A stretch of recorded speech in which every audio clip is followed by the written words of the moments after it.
자, 오늘 이런 주제를 가지고 사실 50분이 굉장히 설명해로는 짧은 시간이거든요. 그래서 오늘 큰 개요만 보여드리는 거예요. 그래서 요걸 아시고 더 내가 우리 애가 가려는 대학에 맞는 정보를 찾으려면 어떻게 해야 된다 맨 뒤에 제가 알려드릴 거거든요. 그래서 거기서 활용하시기 바랍니다. 자, 첫 번째 대학 입시에 대해서 먼저 살펴보겠어요. 대학 입시는 크게 대학 가는 방법은 세 가지 기회가 있죠. 첫 번째로 수시, 그리고 정시. 다 알죠? 그런데 그 두 번만 있는 게 아니라 한 번 더 있어요. 바로 추가 모집이 있습니다. 이 추가 모집이 지금 굉장히 많이 이루어지고 있어요. 그래서 어느 대학교는 한 대학에서 한 400명씩 추가 모집에 학생을 모집하거든요. 그런데 여기는 원서 내는 개수 제한도 없어요. 그래서 작년에 추가 모집에 146장 원서 쓴 애가 있어요. 그래서 이제 골라서 갔겠죠. 특히 이 추가 모집의 매력은 뭐냐면 전문대 정시에 합격하고 난 정시에 전문대를 합격했는데 이 전문대 가는 것보다 그래도 4년제 가는 게 더 좋을 텐데 하는 학생은 그 합격한 상태에서 추가 모집에 응시할 수 있어요. 그래서 이게 굉장히 좋은 기회인데 단 수시에 전문대 합격하면 못 씁니다. 정시에 전문대 합격했을 때 합격한 상황에서 그대로 두고 추가 모집에 응시할 수 있다. 알아두시고요. 그다음에 요새 입시의 이제 가장 핵심은 뭐냐면 최초 합격이 별로 그렇게 매력이 없는 거예요. 왜냐하면 수시에 원서 6장 썼고 최대 정시에 가나다곤 3번 쓰니까 충원 합격, 우리가 이제 추가 합격이라고 많이 하죠. 충원 합격을 노리는 그런 전략을 쓰는 게 사실 입시의 매력이라면 매력입니다. 그래서 크게 보면 대학 입시가 굉장히 복잡하다, 전형이 복잡하다 그런 친구가 많은데 실제 복잡할 게 하나도 없죠. 수시와 정시에 6개뿐이 없어요. 다 합쳐봐야 국가의 기본 정책입니다. 그래서 수시에 학생부 교과, 종합, 논술, 특기자, 그리고 정시로 가서 수능 중심의 전형, 사실 크게 5가지거든요. 그런데 일반 학생들은 또 특기자 전형에 별로 관심 없으니까 사실 학생들 입장에서는 학생부 교과와 종합, 논술, 수능 4가지 중에 이제 하나를 선택해서 대학을 가게 되는 겁니다. 그러니까 언론에 보면 입시 굉장히 복잡해서 뭐가 뭔지 모르겠어요. 그런데 하나도 안 복잡해요. 종류로만 보면. 그래서 이제 오늘 강의 들으면서 해야 될 일은 딱 하나예요. 내가 대학을 가려고 하는 대학은 어떤 전형으로 학생을 뽑는가를 첫 번째 알으셔야 되고, 두 번째는 그 전형에 합격하기 위해서는 뭘 준비해야 되는지 오늘 2가지만 제 설명에서 듣고 가시면 됩니다. 그래서 이제 앞으로 계속 색깔을 파란색으로 제가 표시하는 건 교과 전형이고요. 빨간색으로 표시하는 건 다 종합 전형을 얘기하는 거고, 노란색은 논술, 회색은 정시 전형을 표시할 거예요. 이제 전부 그래프거든요. 자, 그러면 고3들이 많아서 뭐 내년 입시까지는 신경 쓸 겨를이 없겠지만 내년에 좀 입시가 바뀐다고 자꾸 떠들죠. 그래서 잠깐 얘기하면 일단 연대하고 서강대가 내년에 수능 최저를 모두 다 폐지합니다. 그리고 서울대가 뭐 올해 바뀌는 거 사실 없는 거예요. 그래서 올해는 작년 입시랑 거의 바뀌는 게 없다 이렇게 하시면 됩니다. 그리고 요새 신문에 보면 내년에 뭐 정시가 굉장히 늘어난다 이렇게 많이 얘기하는데 사실 별로 안 늘어납니다. 올해랑 조금 차이가 없는데 성균관대하고 서강대가 내년에 정시가 조금 늘어나고요. 중앙대가 버티다가 우리도 조금 좀 늘려보자 그래서 늘어난 정도. 나머지 대학은 크게 정시가 늘어나지 않는다는 것도 그래서 안심하시고요. 자, 일단 입시 설명회든 아니면 학생 상담을 해보던 가장 많이 나오는 얘기가 뭐냐면 선생님 저는 내신이 나쁘기 때문에 수시로 가기가 어려운데요. 이런 친구가 굉장히 많거든요. 그런데 도대체 내신이 뭐냐는 얘기죠. 여기 있는 것처럼 학생들이 생각하는 거는 석차 등급에 2, 3 저렇게 써있는 2등급, 3등급이 자기 내신이라고 생각들 하거든요. 그런데 그렇지 않거든요, 실제는. 그래서 이게 학생부 대학에 가는 성적이에요. 그러니까 등급만 가는 게 아니라 원점수가 가기도 하고 석차 등급 당연히 가고 이수자 수도 가고 이래서 대학에 따라서 이 중에 어떤 거를 내신으로 활용할지는 대학마다 다른 거예요, 상황이. 그런데 그냥 학교에서 평균 등급이 몇 등급이다 해서 나는 내신이 뭐 3.5입니다. 내신이 4.7이니까 내신이 나빠서 대학을 못 갑니다. 이렇게 얘기하는 건 말이 안 된다는 거 일단 미리 알고 있으면 좋겠습니다.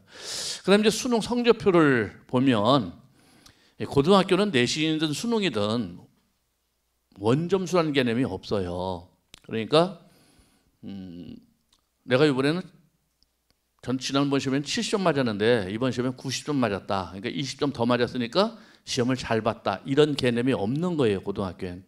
그럼 뭐만 있냐? 고등학교는 오로지 등수만 있어요.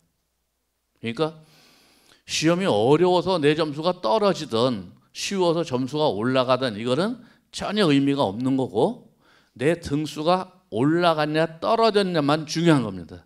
그렇죠? 수능도 그렇고 내신도 그렇고. 그래서 여기 보면 일단 이제 학생들이 이제 등급을 많이 보는데 물론 등급 중요하죠. 왜? 수능 최저라는 걸 맞추기 위해서는 수시에서 수능 등급이 굉장히 중요하지만 모의고사 성적표에서 등급은 그다지 중요하지 않아요. 왜? 이게 워낙 등급에 들어가 있는 인원이 많거든요. 예를 들어서 어떤 학생이 공부를 별로 안 했어요. 그래서 예를 들어서 뭐 수학이 5등급 끝이야 현재 전국의 등수가요.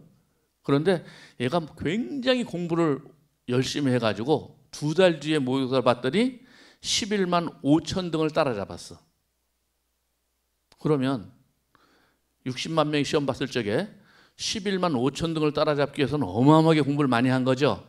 근데 성적표에 몇 등급일까요? 여전히 5등급이에요. 11만 5천 등을 따라잡아도. 그러니까 등급으로 계산하는 거는 모의고사 성적표에서 별 의미가 없는 거예요. 그럼 뭘 봐야 되냐? 표준 점수? 이것도 별로 재미가 없어요. 이것도 전혀 모르셔도 됩니다. 이거는 정시에 서울에 상위권 대학 갈 때만 써먹을 수 있는 그런 점수예요. 그러면 뭘 봐야 되냐? 바로 백분위를 봐야 되는 거예요. 그렇죠? 그래서 올해 수능 보기 전까지 10월 모의고사 통지표까지 부모님이나 학생들이 늘 관심을 가져야 될 것은 백분위 점수다. 시험이 어렵든 쉬웠든 관계없이 백분위가 올라가면 내 성적은 무조건 올라간 거예요. 그렇죠? 점수가 지난번에 3개 틀렸는데 이번에 10개 틀렸어. 그래도 백분위가 올라가면 내 성적은 올라간 겁니다. 근데 자꾸 학생들이 이 원점수 가지고 계산하니까 말이 안 되는 거거든요. 시험이 아무리 쉬워서 지난번보다 시험을 잘 본 것 같아도 통지표에 백분위가 떨어졌으면 나는 시험을 망한 거예요. 그렇죠? 그래서 항상 백분위. 그러니까 오늘 알아둘 첫 번째는 뭐냐면 대학 가기 위해서 점수는 백분위라는 걸 봐야 된다. 그거는 꼭 알고 가셔야 돼요. 그렇죠? 그래서 백분위가 1만 올라가도 굉장히 잘한 거예요. 백분위 간단히 설명하면 이런 겁니다. 나를 빼고 지금 100명의 학생이 있어. 시험 본 학생이. 그러면 내 밑에 몇 명 있느냐가 백분위예요. 그러면 나 빼고 100명이 있었는데 내가 백분위 100이 나왔다는 얘기는 내 밑에 100명이 있다는 뜻이야. 그러니까 전부 다 나보다 못했다는 뜻이에요. 그렇죠? 내가 백분위 23이다. 그럼 무슨 얘기예요? 내 밑에 23명뿐이 없다는 뜻이에요. 그럼 이해가시죠? 그래서 등수로 그러니까 백분위 1만 올려도 굉장히 성적이 올라간 거다. 그래서 등급들을 이해를 하면서도 못하는 게 뭐냐면 1등급서부터 9등급까지 있으니까 내신도 그렇고 수능도 똑같아요. 등급은 9등급입니다. 그러니까 9개로 쪼개서 등급이 골고루 이렇게 있는 게 아니거든요. 예를 들어서 우리 주위에 모의고사 봤어. 그러면 1등급 맞은 친구들 거의 없어요. 과목별로. 2등급도 눈에 안 보여. 거꾸로 8등급, 9등급도 없어요. 왜 그럴까요? 이게 1등급서부터 5등급까지 점점 많아지다가 다시 줄어드는 구조거든요. 그래서 1등급 2만 1000명 정도뿐이 안 되고 9등급도 마찬가지예요. 그런데 5등급은 무려 10만 6천 명이 있어요. 그러니까 똑같이 2만 명, 2만 명이 아니라, 그래서 우리 주위에 항상 보면 내신도 그렇고 수능도 그렇고 제일 많은 게 뭘까요? 4, 5, 6등급이 대부분이야. 왜? 그게 반 이상이에요. 9등급 중에 3개 등급이지만 요 4, 5, 6등급 안에 50% 이상이 몰려 있는 거예요. 몽땅. 그러니까 우리 주위의 친구들, 웬만한 친구들은 수능 점수를 봐도 4등급, 5등급, 6등급이고 내신 성적을 봐도 4, 5, 6등급이에요. 그렇죠? 그래서 그게 이제 등급을 매길 때 구조가 그렇게 만들어졌기 때문이다 하는 거죠. 자, 그러면 이제 전형별로 내가 어떤 전형을 지금 생각하고 있는가 이제 먼저 보시고, 요거 끝나자마자 그러면 내가 가려는 대학은 어떤 전형으로 보는지를 설명하겠습니다. 자, 그러면 제일 먼저 이제 학생부 교과 전형 왜 제일 먼저 시작했는가 하면 가장 많이 뽑는 전형이에요. 전국적으로 저기 있는 것처럼 거의 반에 육박해요. 전국 200개를 뽑는 모집 인원이.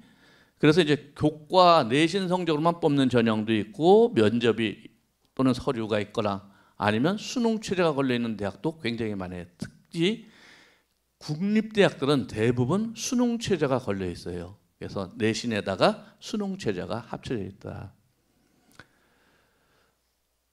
자, 아까 얘기했듯이 등급만 내신이 아니라 한국 외대 같은 경우는 원점수로 내신을 내기도 해요. 아주 전국에서 유일한 대학입니다. 그러니까 어느 고등학교는 내신 싸움이 굉장히 치열해서 92점을 맞았는데도 3등급이야.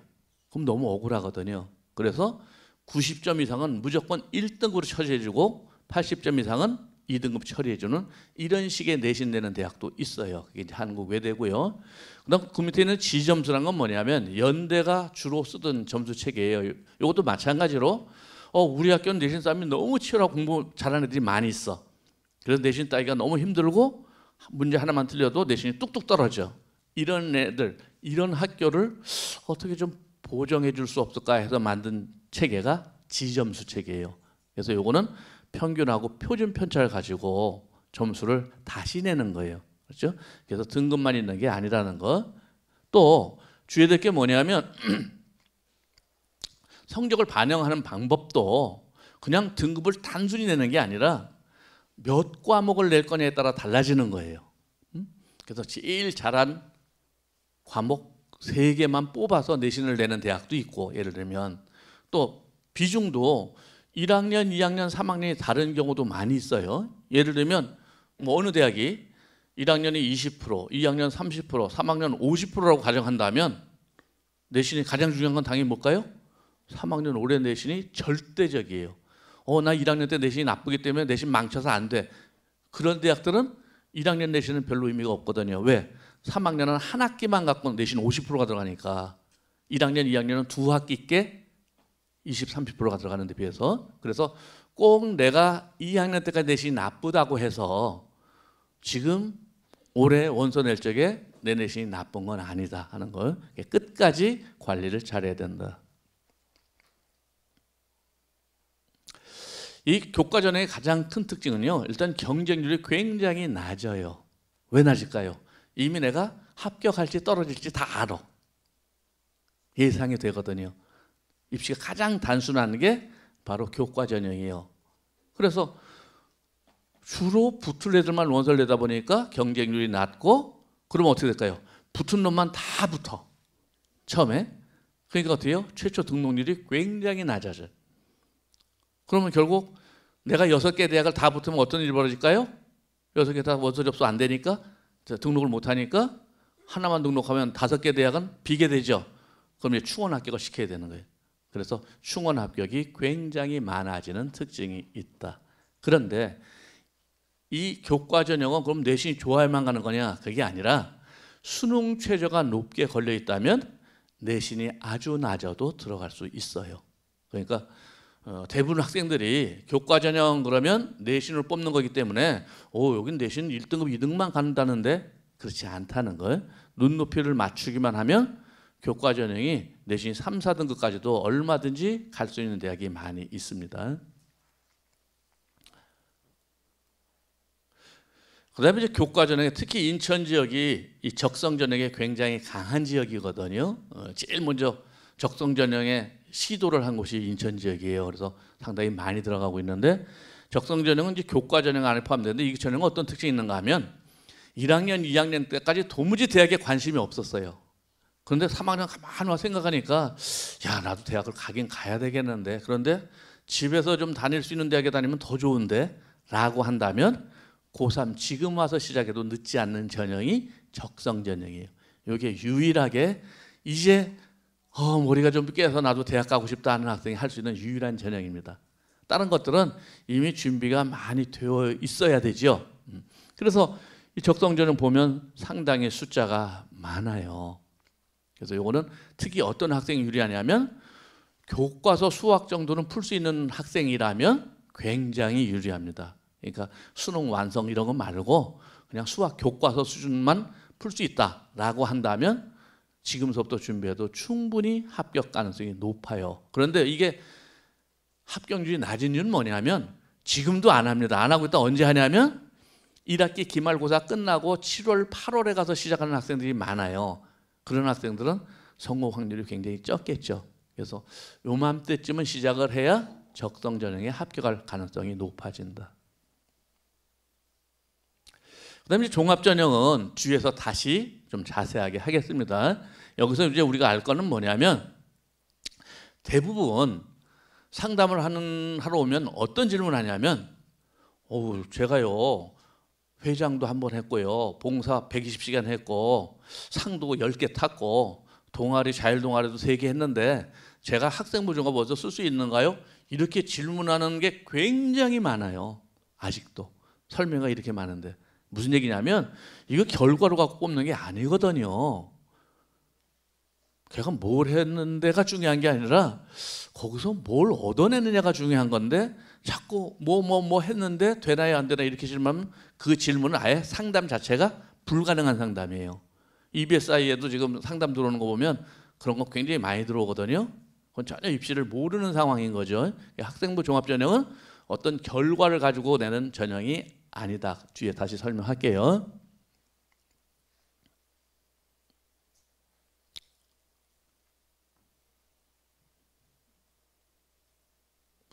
그다음에 논술 전형은 이제 수능이 잘 나오는 학생들에 한해서 준비를 해보면 좋을 것 같아요.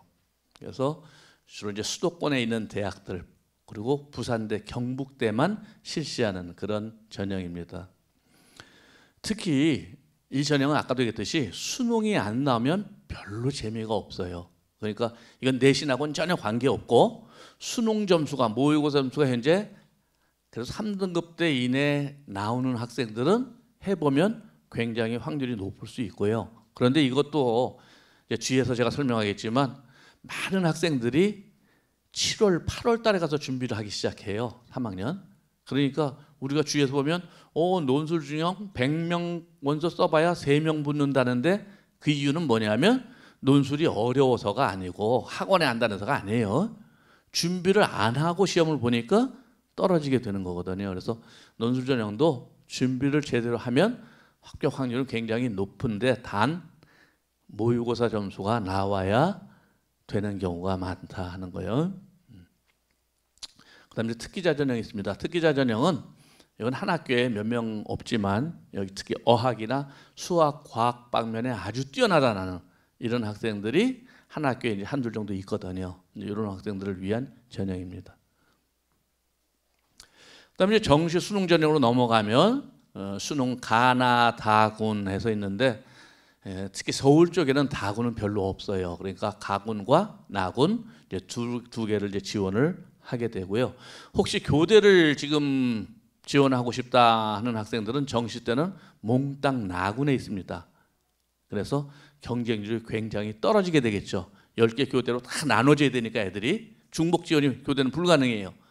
정시에. 그래서 혹시 나는 교대를 가고 싶다 하는 학생은 물론 수시에 종합 준비도 해야 되겠지만 끝까지 수능을 물고 늘어지면 합격 가능성이 굉장히 높아진다는 거예요.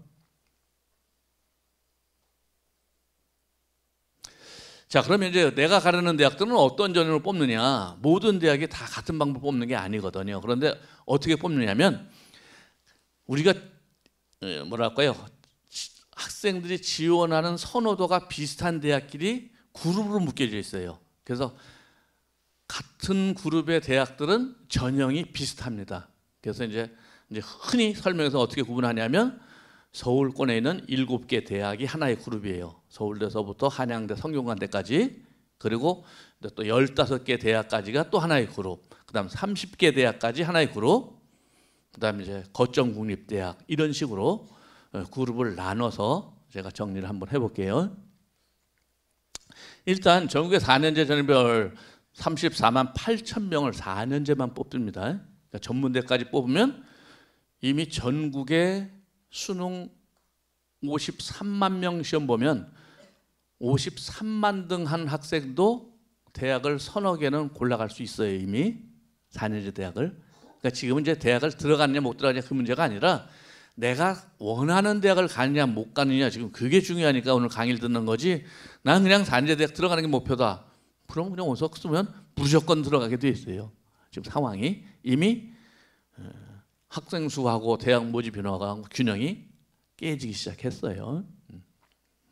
그런데 이제 우리가 좀 주의할 건 뭐냐면 이제 대부분 설명회를 가도 그렇고 학생부 교과나 학생부 종합이 굉장히 많다라고 그러는데 이 종합 중에 제가 특별이라고 지금 써놓은 파란색보다 흐린 파랑, 빨간색보다 흐린 분홍색을 표시한 이 부분은 일반 학생들은 쓸 수 없는 전형이에요. 그래서 그거를 제가 따로 빼놓은 거예요. 그래서 진한 파랑과 진한 빨간색 요게 실제로 일반 학생들이 지원할 수 있는 건데 무슨 뜻이냐면 고른기회 전형이라고 해서 물론 여기에 해당하는 학생 쓸 수 있는 거죠. 저기 있는 것처럼 뭐 농어촌이라든지 특성화고 졸업입자라든지 이런 거는 우리랑 관계가 대부분 없잖아요. 그죠?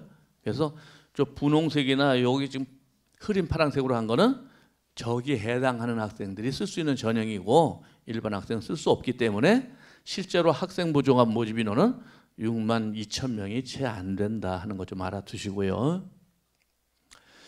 전국적으로 보면 파란 게 뭐라고 그랬죠? 학생부 교과라고 그랬죠? 아, 그러면 서울은 교과 전형이 하얀 거 전체가 모집 인원입니다. 아, 별로 없네. 서울에는 교과가. 그렇죠? 그런데 지방으로 내려가니까 교과 전형이 굉장히 많죠. 전체 중에. 그래서 이게 지역마다도 뽑는 방식이 다르다는 뜻이에요. 그리고 종합 전형이 서울에는 굉장히 많죠.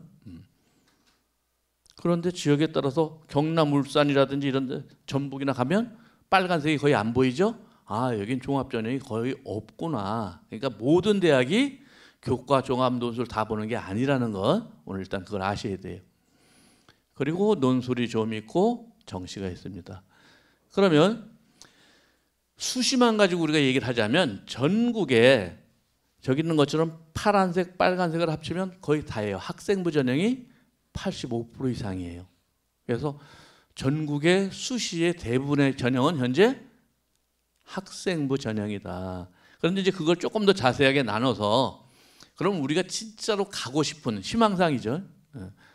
15개 대학, 전국에 200여 대학이 있는데 사실 부모님들의 생각은 그래도 우리 애가 대학을 가는데 좀 15개 대학 안에 끼는 대학 갔으면 좋겠다. 어디까지일까요? 서울대서부터 쭉 해서 동국대, 숙명여대, 건국대 정도까지가 지금 15개 끼는 대학이에요. 그럼 요거까지 따로 분류하자면 종합전형이 이제 반이 넘고요. 전국은 수시가 교과가 반이 됐었죠. 왼쪽 그림 보면. 그런데 서울의 15개 대학은 종합전형이 훨씬 많아요. 그래서 내가 어느 그룹의 대학을 가느냐에 따라서 준비해야 될 전형이 달라진다는 거죠. 그래서 이제 제일 위에는 여기 가면 큰 효자, 효녀 되는 거죠. 7개 대학 보면 전형이 일단 빨간색으로 도배를 한 거 보니까 아, 종합전형이 대부분이구나. 그렇죠? 그래서 이 대학들이 종합전형을 많이 뽑기 때문에 흔히 아, 입시의 대세는 학생부 종합이다라고 하는 이유가 바로 요 7개 대학 때문이에요. 그러나 이제 대학이 낮아지면 종합전형은 굉장히 뽑는 수가 줄어듭니다. 그 다음에 이제 15개 대학으로 가게 되면 혹시 학생들 중에 대학 잘 모르는 학생들 있을 것 같아서 지금 하나하나 뽑는 겁니다. 그럼 내가 가려는 데가 뭘로 뽑는지를 지금 보셔야 돼요. 보면 교과 전형이 조금 생기기 시작했고 그 다음에 종합 전형이 상당히 많은데 특별 전형이 아주 많아요. 그리고 논술이 있고 정시. 그 다음에 이제 30개 대학으로 가면 이제 인하대, 인천대가 여기에 지금 껴있죠. 이 지역에 있는. 그래서 일단 인하대 같은 경우는 종합 전형이 굉장히 많이 뽑는 대학 중에 하나예요. 그런데 여기도 숭실대라든지 이런 대학은 상대적으로 뭐 단국대라든지 보면 진한 빨간색 정글을 봐서 실제 우리가 기대하는 것만큼 종합 전형이 많지 않다는 거죠. 그다음에 이제 규모가 작은 대학들 보면 역시 이제 교과 전형이 많이 늘어서 이제 고대 세종 같은 경우는 적성 전형이 있기 때문에 교과 전형이 좀 많은 걸로 보이는 거고요. 명지대 같은 경우도 교과 전형이 많죠. 그리고 연대 원주라든지 광운대 이런 데는 종합 전형이 또 굉장히 많아요. 대학에 따라서 뽑는 방식이 이렇게 전혀 달라지고 있으니까 이걸 잘 정리를 해야 되겠죠. 그다음에 이제 거점 국립대학. 이제 학생에 따라서는 내가 어정쩡한 대학을 가느니 아예 도를 대표하는 국립대학 중에서도 도를 대표하는 대학들이에요. 여길 가는 게 나중에 취업에 좀 유리하지 않을까 하는 고민하는 친구들도 있거든요. 뭘 뽑느냐? 일단 제일 많이 뽑는 거는 교과 전형이에요. 그렇죠? 아까 서울은 교과 전형 별로 없었죠? 근데 교과 전형이 훨씬 많아져요. 그래서 대학에 따라 달라진다는 거죠. 그리고 종합은 상대적으로 굉장히 작아요. 국립대학은. 그리고 정시가 굉장히 많아요. 그래서 이 밑에 있는 교과 전형은 다 수능 체제가 있다고 그랬죠. 그러니까 거점 국립대학을 가려고 하면 수능 준비를 잘하는 게 제일 중요한 거예요. 교과 전형이니까 내신 잘 따는 것도 필요하지만 그것보다 더 중요한 건 수능 최저를 맞추는 거예요. 그래서 수능 준비를 하면 거점 대학을 가는 게 굉장히 수월해진다. 자, 그러면 어떻게 준비할 거냐? 교과는 수능 최저 있는 걸 하는 게 일단 좋은데 수능 최저 없는 경우는 몇 개 없고요. 대부분 내신 나쁜 친구들의 특징이 뭘까요? 학교에서 공부할 시간 충분히 줘도 시험 기간 전에 공부 안 해요. 그걸 뭐라고 그러죠? 학교에서 빈둥빈둥 놀고 졸고 딴짓 하다가 난 집에 가서 집중해야 돼. 그러죠? 집에 가면 뭐 나올 것 같아요? 다음에 엄마가 연속극 보고 있죠? 꼽사리 껴서 같이 시간이 많이 갔네. 그 다음 뭐 나올까요? 보나마나 졸립잖아. 그죠? 능률이 안 올라. 마지막 내신 나쁜 애들 특징이거든요. 그래서 미루는 습관 가지면 안 되고 지금 막 시작해야 된다. 그렇죠? 오늘까지 놀고 이런 거 말고 오늘 들어서 내가 느꼈으면 당장 시작해야 되는데 미루는 습관이 나를 망가뜨린다는 얘기. 자, 종합전형은 수능 최저 있는 경우가 거의 없어요. 이게 거의 다예요. 전국에.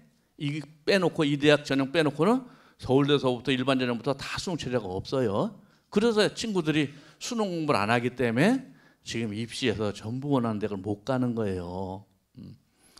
자, 수능 최저 없는 대학 거의 다예요. 전국의 거의 모든 대학. 이건 예로만 들어놓은 거고. 그러면 학생부 종합 전형은 깜깜이 전형이다. 도대체 뭘로 뽑는지 알 수도 없겠고 이게 뭔지 모르겠다. 이런 얘기들 많이 하잖아요. 자, 그래서 서울의 연세대에서부터 건국대, 경희대 사령관들이 모여서 2년 동안 연구를 했어요. 어떻게 하면 우리가 이렇게 뽑는다는 걸 좀 알려줄 수 있는 방법이 없을까? 그래서 만든 게 최종 결정판이에요. 예를 들면 연구를 해서 보니까 보통 대부분의 대학이 이 네 가지를 갖고 종합전형을 뽑는다는 거예요. 대부분, 꼭은 아니고. 그러면 이 학업 역량 전공적 이게 도대체 무슨 말이냐? 그걸 모르겠다 이거잖아요. 그래서 예를 들어 전공적 합성이다. 그러면 이제 저 뒤에 세 개가 있죠. 좀 크게 보면 이런 거예요. 네가 원하는 학과에 대한 관련 교과목 들었냐? 고등학교에서? 그런 얘기죠. 그리고 그 과에서도 얼마나 아는데 네가 오려는 학과에서 뭐 좀 아냐? 전공 적합성에서 무슨 전공 공부하는 거 아니에요. 그 전공이 적어도 경영학과하고 경제학과가 뭐가 다른지는 아니? 이런 걸 묻는 거예요. 근데 그것도 모르는 친구들이 많아요. 종합전형 쓰면서. 그런 친구들은 거의 떨어지게 되는 거거든요. 그 다음에 그래 네가 그 과 올랐는데 그래도 관심 가서 뭐 했는데, 이제 이런 걸 우리가 보고 싶다 하는 게 이제 이 내용 안에 들어있어요. 이 파일도 제 카페에 가면 아예 파일로 들어있어요. 책자가 파일로 되어 있으니까 나중에 이걸 자세히 보고 싶은 분 거기를 활용하세요. 그래서 결국 입학사정관 전형 옛날이죠. 그때는 이 비교과를 가지고 학생을 뽑겠다는 거였었어요. 원래 공부 좀 못해도 좋다. 그랬더니 지금도 여전히 학생부 종합이 됐는데도 비교과로 활동으로 뽑는 걸로 착각들을 하는 학생이 너무 많은 거예요. 아직도 학생부 종합하고 입학사정관 전형은 다른 거예요. 비슷한데 다른 거예요. 그럼 뭐가 다르냐? 이젠 스펙까지 뽑는 게 아닙니다. 근데 여전히 학생부 종합도 스펙으로 뽑는 걸로 착각들을 해서 얘기를 하니까 이게 상담이 안 되는 거거든요. 그럼 뭐냐? 자, 교과 성적, 교과외 활동 중요해요. 그것도. 그렇죠? 내신도 중요하고 동아리, 자율동아리 한 것도 중요하고 수상한 것도 중요한데 제일 중요한 건 뭘까요? 대학이 누굴 뽑는 거죠? 공부할 학생을 뽑는 거잖아요. 그럼 뭘 봐야 될까요? 얘가 공부할 수 있는가를 봐야 되죠. 그게 뭐냐면 바로 교과 활동이에요. 교과 활동은 뭘까요? 수업 시간에 뭐 했냐는 거예요. 수업 시간에 네가 어떤 발표도 해봤고 어떤 질문도 해봤고 어떤 의문도 가져서 이런 수업 중에 수업 끝나고 동아리 했다는 게 아닌데 자꾸 학생들은 교과 외 활동을 지금 생각을 하니까 준비한 것 같은데 준비가 하나도 안 된 거란 말이에요. 수업 시간에 잠만 자고 딴짓하고 있다가 동아리 백날 해봐야 종합전형에 못 붙어요. 그래서 그러면 이 교과 활동을 한 거를 적은 게 뭘까요? 바로 교과 세부 능력 특기사항이라는 거예요. 그래서 학생부 이 교과 세부 능력 특기사항이 어떻게 써 있냐에 따라서 이 학생이 내신이 4등급이지만 얘는 공부 괜찮게 하는 애인데 잘할 수 있는 애인데 이렇게 인정받을 수 있다는 뜻이에요. 그렇죠? 그래서 결국 수업 시간이 가장 중요한 건데 아직 많은 학생들이 종합전형을 준비한다고 하면서 수업 시간에는 딴짓하고 수업 외 활동을 자꾸 하려고 드니까 뭔가 자기는 많이 한 것 같은데 나중에 보면 하나도 종합전형에 붙는 대학이 안 생기는 거예요. 그렇죠? 또 다른 관점에서 그럼 활동을 할 때는 뭘 해야 되느냐? 항상 이 세 가지가 연결고리가 있어야 돼요. 뭘 했다는 중요하지 않다고 여러 번 얘기했어요. 왜 했느냐? 뭘 했느냐? 그래서 어떻게 변화되는데 항상 세 단계로 자기소개서 쓸 때도 항상 이 세 단계로 써야 되는 거예요. 근데 학생들은 첫 번째, 두 번째 없어지고 그냥 결과 위주로만 딱 써버려요. 그러면 동기에서는 뭘 써야 되느냐? 너 그거 왜 했는데? 그게 중요한 거예요. 예? 지적 호기심. 그냥 그게 재밌어서가 아니라 뭐 할아버지가 아프셨기 때문에 내가 의사가 되려고 그게 아니라 그렇게 쓰는 자기소개서는 거의 떨어지는 자기소개서예요. 네가 그 활동을 하는데 어떤 호기심이 생겨서 거기서 뭘 알고 싶어서 했냐 그걸 쓰라는 거예요. 그게 지적 호기심이에요. 그런데 학생들은 아주 엉뚱한 얘기에 자소서를 쓰거든요. 그 다음에 이제 과정에서는 뭘 써야 되냐 하면 두 가지예요. 일단 내가 한다. 학교에서 시켜서 한 거 하나도 재미없어요. 학교에서 그냥 창체 수업 시간에 한 거 그건 학교에서 한 거지 내가 한 거 아니잖아요. 그죠? 그러면 내가 주도해서 뭘 했느냐 내지는 그럼 창체 시간에 하더라도 그럼 난 뭘 했냐 우리 반 전체가 우리 학교 전체가 한 건 의미가 없고요. 그 안에서 난 뭘 했냐 바로 개별을 하죠. 그런데 불행하게도 저도 세 군데 대학에서 사정관을 했었는데 별로 그런 게 안 보이는 학생들이 많단 말이죠. 그럼 이제 결과는 뭐냐면 그래서 보람이 있었다가 아니라 그래서 네가 전보다 얼마나 달라졌는데 그걸 해서 어떤 변화가 생겼는데 그걸 묻는 거예요. 그런데 여기까지만 또 되는 학생들 그나마도 다행이긴 하지만 여기서 끝나면 안 돼요. 자, 그래서 내가 그런 성장을 했고 그런 변화가 생겼어. 그럼 그 다음에 어떤 일이 생길까요? 다시 또 지적 호기심이 생기는 거야. 내가 지금까지 이런 걸 해왔더니 이만큼 결과를 얻었어요. 그래서 보니까 앞으로 이런 걸 한 번 더 해봐야 되겠다. 이런 궁금증이 생겼다. 이게 피드백이 돼야 되는 거예요.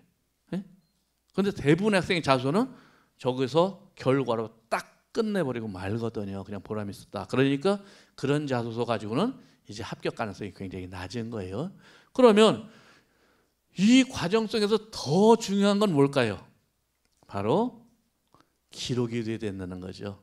아무리 했으면 뭐해요? 기록에 남아야지. 그렇죠? 학생부에 기록이 남아야 되고 자소서에 내가 그 기록을 통해서 사정관들한테 알려줄 수 있어야 돼요. 자, 학생부 이 10가지 내용의 대학에 가는 겁니다. 그 중에 최근에 달라진 건 뭐냐면 세분력 특기상, 조금 아까 아주 중요하다고 그랬죠. 이게 옛날에는 9월 1일서부터 2학기가 시작되기 때문에 1학기까지라고 그랬는데 지금은 8월 달에 2학기 시작하는 고등학교가 많이 있거든요. 그래서 8월에 쓴 2학기 3학년 2학기 교과 세트까지도 들어가니까 어떤 끝까지 마무리를 잘해야 된다 그겁니다. 특히 올해 고3 학생들 종합 쓰려면 진로 희망 사유를 아주 자세히 쓸 필요가 있어요. 이게 올해 대학이 특별히 보고 싶어하는 내용이에요. 과거에는 이거 별로 관심 없었는데 이제 전공 적합도를 볼 적에 바로 네가 그래서 우리 학과를 네가 오고 싶어 했구나 하는 걸 알 수 있는 거의 유일한 자료거든요. 진로 희망 사유 정말 고민해서 7월 달에 선생님한테 제출을 해야 합니다. 자기소개서 대한민국이 다 똑같아요. 1, 2, 3번은. 4번만 대학별로 다른 거예요. 그러니까 자기소개서는 당연히 종합전형 준비하는 학생은 지금 이미 완성 단계에 있어야 합니다. 그런데 7월, 8월에 가서 쓰는 학생들은 조금 미련해요. 특히 그중에 3번을 잘 못 쓰거든요. 저걸 왜 못 쓸까 생각해 봤더니 우리 학생들이 너무 겸손해서 그런 것 같아. 내가 뭐 남을 위해서 뭐 해본 게 있나? 뭐 난 별로 그런 거 없는 것 같은데 잘 모를 때는 어떻게 하면 될까요? 힌트를 주면 친구들 3명을 떡볶이 집에 부르세요. 떡볶이 사주면서 야, 니들이 나랑 2년 반 동안 지나면서 나한테 저 3번 쓸 수 있는 거리 좀 본 거 없냐? 이렇게 물어보면 힌트를 좀 얻을 수도 있을 겁니다. 그래서 혼자 끙끙거리지 말고 자기소개서는 주변의 도움을 좀 받아라. 첨삭 도움 받으라는 얘기가 아니에요. 이런 쓸거리에 대한 도움을 좀 받는 게 필요하다. 그 다음에 이제 중요한 게 뭐냐면 학과별 인재상이 이제 굉장히 중요해졌어요. 대학의 인재상이 아닙니다.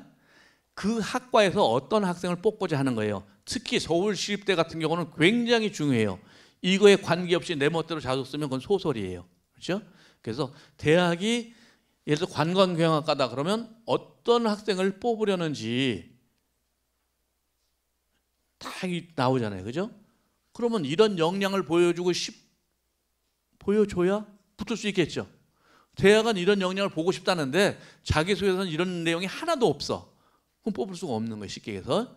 그래서 각 대학들이 지금 이걸 잘 해놓고 있으니까 종합전형을 쓰는 사람들은 꼭 학과별 인재상을 확인하고 자소서를 쓰는 게 필요하다. 그런데 이제 논술, 요 대학들은 수능이 없는 대학이에요. 그러니까 논술만 잘 쓰면 갈 수 있는 대학이죠. 쉽게 얘기하면 내신도 별로 안 들어가고 수능도 아예 없고 그래서 논술만 뽑는 대학입니다. 그런데 갑자기 준비해서 합격하는 경우는 별로 못 봤어요. 최소한도 지금쯤 이제 본격적으로 시작이 되어 있어야 합니다. 특히 논술을 보려는 학생들은 이 논술 모의고사를 반드시 봐야 돼요. 그 대학에서 보는 논술 모의고사예요. 그래서 지금 아직 일정이 발표 안 된 대학들도 있고 된 대학도 있는데 일단 논술을 관심을 가지는 친구들은 논술 모의고사 반드시 봐야 된다. 왜? 올해 이렇게 출제하겠다는 뜻이다. 그런 얘기라고 그랬어요. 그 다음에 EBSI에 가면 또 논술 강좌 많이 있어요. 그래서 그거를 잘 활용하시면 되겠죠. 자, 그럼 이제 수시 지원 전략. 그럼 어떻게 원서 쓸 거냐. 이제는 이미 3월, 4월 다 지나갔고 이제 수시 원서 어떻게 써야 될까 좀 고민할 때가 됐죠.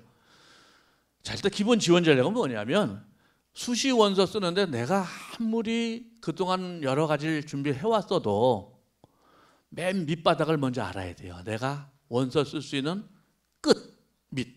그게 뭐예요? 6월, 9월 모평 성적이에요. 3월, 4월이나 7월은 재학생만 본 시험이기 때문에 별로 의미가 없어요. 그래서 N수생도 같이 본 6월하고 9월 모의고사에 아까 뭘 보라고 그랬죠? 100분위 보라고 그랬어요. 등급 아니에요. 100분위를 보고 그래서 수능 최저가 되는지 또는 정시 지원 가능 대학은 어디까지 내가 가능할까? 정시에 만약에 쓴다면 수시에 아까 보세요. 올킬 당한 학생들 많잖아요. 그러면 재수 안 하려면 정시에 어디가 갈 수 있는지를 먼저 염두에 둬야 되는 거예요. 그래서 여기 이제 지원의 하한선이야. 만에 하나 이 밑에 대학을 수시로 쓸 이유는 없죠. 그렇죠? 수시에 이미 정시에 갈 수 있는 대학을 수시에 더 낮출 필요는 없는 거예요. 그래서 하한선을 정하는데 그거는 6월, 9월 모의고사 점수 100분을 가지고 하는 거다. 그렇죠? 이걸 먼저 해야 돼요. 그리고 나서 원서 써야 되는데 아까 오른쪽에 탁 떨어진 애들은 뭐냐면 이 하한선이 없이 그냥 내가 가고 싶고 내 친구가 가는 대학을 덩달아 따라갔기 때문에 다 망한 거거든요. 그렇죠?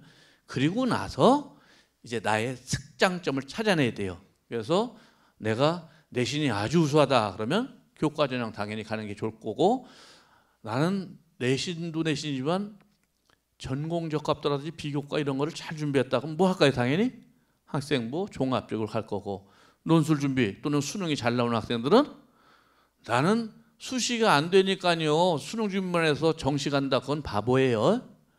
내가 정말 모의고사로 점수가 잘 나오고 다른 거는 없어서 정시를 가야 된다면 논술을 준비하면 수능 점수도 올라가요.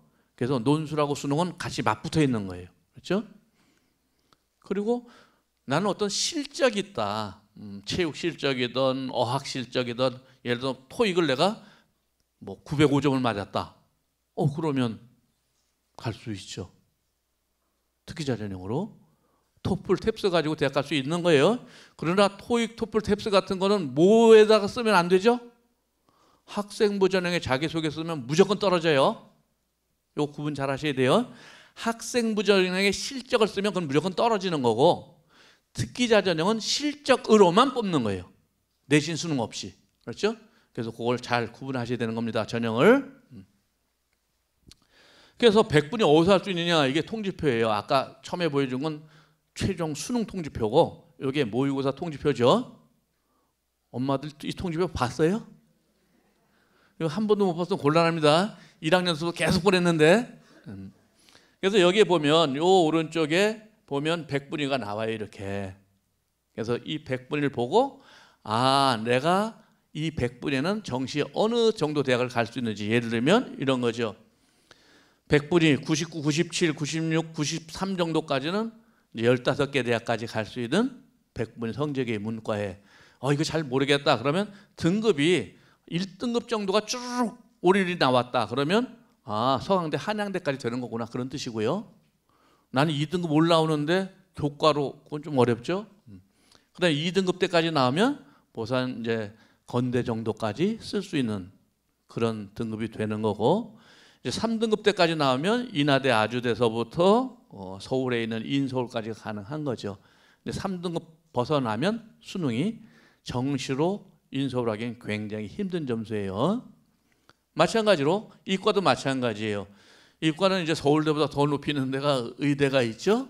그래서 의대하고 서울대, 포스대, 카이스트까지가 제일 꼭대기에 있고 그래서 이제 2등급 때, 3등급 때까지 인서울이 여기도 마찬가지로 된다. 그래서 이걸 가지고 수시 원서 쓸 때 하한선을 정해야 된다. 그 뜻이에요. 그러면 자 지금까지 진학정보 진학에 대해서 얘기 들었는데 실제로 내가 꼭 듣고 싶은 내용을 다 듣지 못했죠. 그럼 이제 스스로 찾아다녀야 돼요. 그럼 어떻게 찾냐?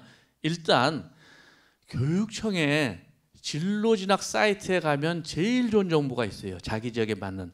이건 지금 인천 진로교육이라고 해서 인천교육청에 있는 사이트입니다. 여기 들어가면 인천에 마중물이라는 선생님들 모임이 있어가지고 굉장히 많은 자료가 특히 인천 지역 애들한테 특화된 자료가 많이 실어져 있어요. 그러니까 남의 자료 찾는 게 아니라 내 지역에 있는 교육청을 찾아가는 게 제일 좋은 방법이에요. 그러나 뭐 거기서 또 못 찾는 거 있다 그러면 이렇게 서울교육청도 굉장히 잘 돼 있으니까 뭐 서울이나 인천 2개 정도만 해도 여러분 알고 싶은 정보 거의 대부분 알 수 있고요.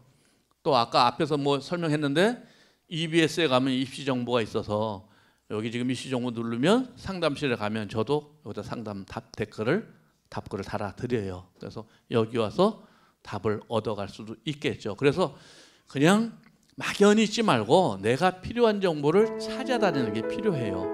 그래서 그렇게 해서 준비를 잘 하시면 아마도 좋은 결과가 있지 않을까 싶습니다. 끝까지 마무리 잘해서 좋은 결과 있기를 바라겠습니다. 감사합니다.